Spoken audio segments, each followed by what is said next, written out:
జమ్మూ కాశ్మీర్లోని శ్రీనగర్లో 36% పోలింగ్ జరిగింది. ఇది చాలా చారిత్రాత్మకమైన పరిణామము.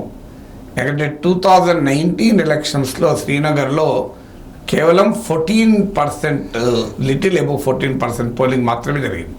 టు బి ప్రిసైజ్ 14.4% జరిగింది. సో దాంతో పోలిస్తే ఇప్పుడు 2.5 రేట్లు ఎక్కువ జరిగింది పోలింగ్. 36% పోలింగ్ జరిగింది.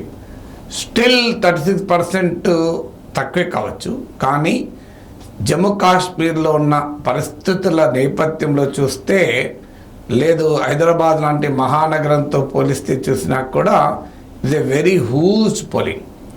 మన దగ్గర శ్రీనగర్లో పోలింగ్ జరుగుతున్న సమయంలో పాక్ ఆక్రమిత కాశ్మీర్లో మాకు ఆజాదీ కావాలి, స్వేచ్ఛ కావాలి అంటూ ప్రజలు రోడ్ల మీదకి వస్తున్నారు. శ్రీనగర్లో పోలింగ్ హెవీగా జరగడమే కాదు, ఇంకో సిగ్నిఫికెంట్ అంశం ఏంటంటే ఏ రకమైన ఘటనలు జరగలేదు, వైలెంట్ ఇన్సిడెంట్స్ లేవు. అది మరీ ముఖ్యమైన అంశం. దాంతోపాటు ఏ వేర్పాటువాద సంస్థ కూడా ఎన్నికల బహిష్కరణకు పిలిపివ్వలేదు. సాధారణంగా జమ్మూ కాశ్మీర్లో ఎన్నికలు అన్నప్పుడల్లా ఏదో ఒక టెర్రరిస్ట్ సంస్థ, తీవ్రవాద సంస్థ, వేర్పాటువాద సంస్థలు ఎన్నికల్ని బహిష్కరించండి అంటూ పిలిపిస్తాయి. కానీ ఏ ఒక్క సంస్థ ఈసారి ఎన్నికల బహిష్కరణ పిలిపించలేదు. దానికి తోడు జమాత్ ఇస్లామీ, మనందరికీ తెలుసు, ఆ రాడికల్ పొలిటికల్ అవుట్ఫిట్ ఇది. సో ఈ జమ్మూ కాశ్మీర్లో ఆపరేట్ అవుతున్న జమాత్ ఇస్లామీ ప్రో పాకిస్తాన్ కూడా.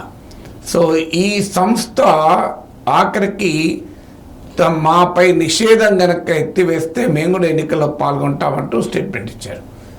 ఆగస్టు 2019లో ఆర్టికల్ 370 రద్దు నేపథ్యంలో ఈ సంస్థ పైన కేంద్రం నిషేధం విధించింది.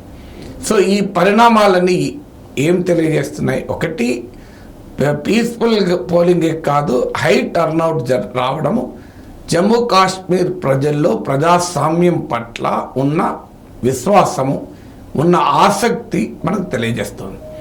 ఇప్పుడు నెక్స్ట్ ఫేజెస్లో అనంతనాగ్, రజౌరీ కాన్స్టిట్యున్సీలో ఎన్నికలు జరిగేది ఉంది, బారాముల్లా కాన్స్టిట్యున్సీలో ఎన్నికలు జరిగేది ఉంది. ఇవన్నీ కూడా కలుపుకుంటే, జమ్మూ ప్రాంతంలో కూడా ఉన్నవి కూడా కలుపుకుంటే జమ్మూ కాశ్మీర్ పోలింగ్ శాతం కూడా 50% రీచ్ అయ్యేటువంటి అవకాశం కనబడుతుంది. ఇది 1996 తర్వాత ఇదే హైయెస్ట్ పోలింగ్. 1996లో 41% పోలింగ్ అయింది.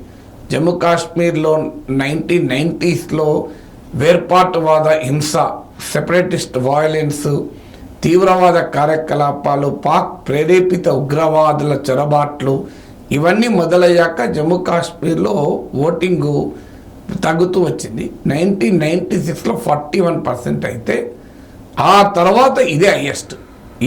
ఈ 36% పోలింగ్ జరగడం అనేది రికార్డ్ లెవెల్లో జరిగిన పోలింగ్.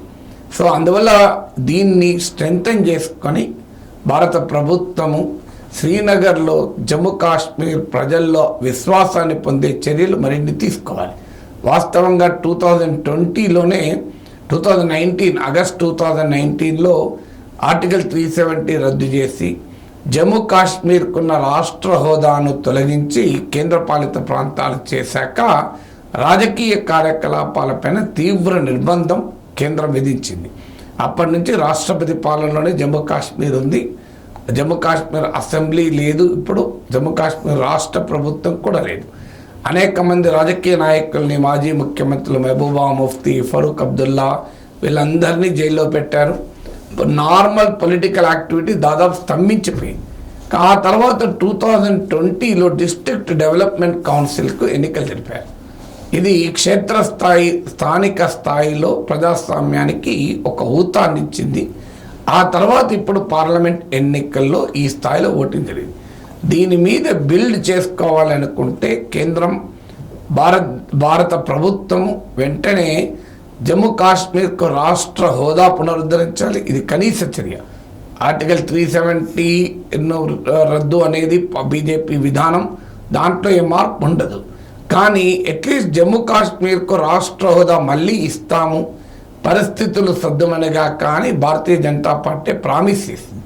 జమ్మూ కాశ్మీర్కు రాష్ట్ర హోదా తొలగించి కేంద్రపాలిత ప్రాంతం యూనియన్ టెరిటరీ చేయడం పర్మనెంట్ మెజర్ అని బీజేపీ చెప్పలేదు. ఇది మేము మళ్ళీ స్టేట్హుడ్ ఇస్తామని చెప్పారు కనుక జమ్మూ కాశ్మీర్కు తక్షణం రాష్ట్ర హోదా పునరుద్ధరించి అక్కడ అసెంబ్లీ ఎన్నికలు జరిపించి రాష్ట్ర ప్రభుత్వం ఏర్పాటు కావాలి. ఎందుకంటే తీవ్రవాదులను వేర్పాటువాదుల్ని ఓడించేటువంటి వ్యూహంలో 2 అంశాలు ఉంటాయి. ఒకటి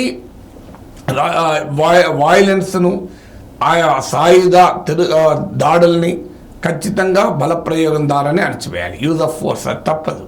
కానీ బలప్రయోగం ద్వారానే మనం శాశ్వతంగా ప్రజల్ని సమాజాన్ని ఉంచలేము. అందువల్ల పొలిటికల్గా కూడా డిఫీట్ చేయాలి. సో పొలిటికల్గా డిఫీట్ చేయాలి అంటే సెపరేటిస్టులను, మిలిటెంట్లను, టెర్రరిస్టులు అంటే గ్రాస్ రూట్స్ డెమోక్రసీ వికసిస్తేనే సాధ్యమవుతుంది. స్థానికంగా ప్రజలు తమ ప్రజాప్రతినిధుల ద్వారా తమను తామే పాలించుకుంటున్నాం అనే భావన కలగాలి. జమ్మూ కాశ్మీర్కున్న చారిత్రక పూర్వరంగ రీత్యా కూడా ఇది మరీ ముఖ్యం.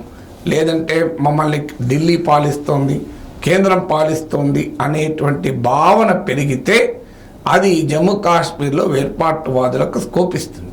జమ్మూ కాశ్మీర్లో తీవ్రవాదం మొదలైంది కూడా అలాగే. ఎందుకంటే వాస్తవంగా దేశ విభజన సమయంలో దేశమంతా మత మారణహోమం జరిగే రక్తపాతం చూస్తే కశ్మీర్ గడ్డపైన రక్తపు బొట్టు కూడా చిందలేదు. అందువల్ల అంత ప్రశాంతంగా ఉండే. కానీ కాలక్రమేణా కేంద్రంలో ఉన్న కాంగ్రెస్ ప్రభుత్వం తన రాజకీయ ప్రయోజనాల కొరకు జమ్మూ కాశ్మీర్ ప్రజల ప్రజాస్వామిక హక్కులతో ఆటలాడుకున్నది. అనేకసార్లు ప్రభుత్వాలను రద్దు చేస్తూ తమ ఇష్టం వచ్చిన కుర్చీలో కూర్చున్నబెడుతూ రిప్రజెంటేటివ్ డెమోక్రసీ అంటే ప్రాతినిధ్య ప్రజాస్వామిక పాలనను బలహీనపరిచింది. దాని ప్రభావం ప్రజలు డెమోక్రసీ పైన విశ్వాసం కోల్పోయి మిలిటెన్సీ, తీవ్రవాదం కశ్మీర్ లోయలో పెరగటానికి కారణమైంది.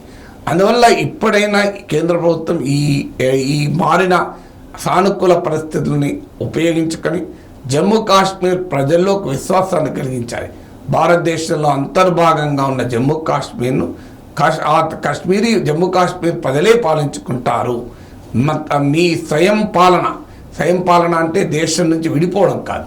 కేంద్ర ప్రభుత్వము, రాష్ట్ర ప్రభుత్వము రాజ్యాంగం ఇచ్చిన పరిధిలో ఎవరి పాలన వాళ్ళు చేసుకుంటారు. తెలంగాణ రాష్ట్రం, ఆంధ్రప్రదేశ్ రాష్ట్రం ఎలా పాలించుకుంటుందో, తెలుగు ప్రజలు ఎలా తాము ఎన్నుకున్న ముఖ్యమంత్రి ద్వారా పాలన సాగించుకుంటారో జమ్మూ కాశ్మీర్ ప్రజల్లో కూడా విశ్వాసం కలగాలి. మేము ఎన్నుకున్న మా ముఖ్యమంత్రి మమ్మల్ని పాలిస్తారు అని. దేశాన్ని కేంద్ర ప్రభుత్వం పాలించవచ్చు, మా రాష్ట్రాన్ని మా ప్రజలే పాలిస్తారని ఆ భావన కలిగించడం తీవ్రవాదాన్ని ఓడించడంలో ఒక కీలక ముందడుగు అవుతుంది.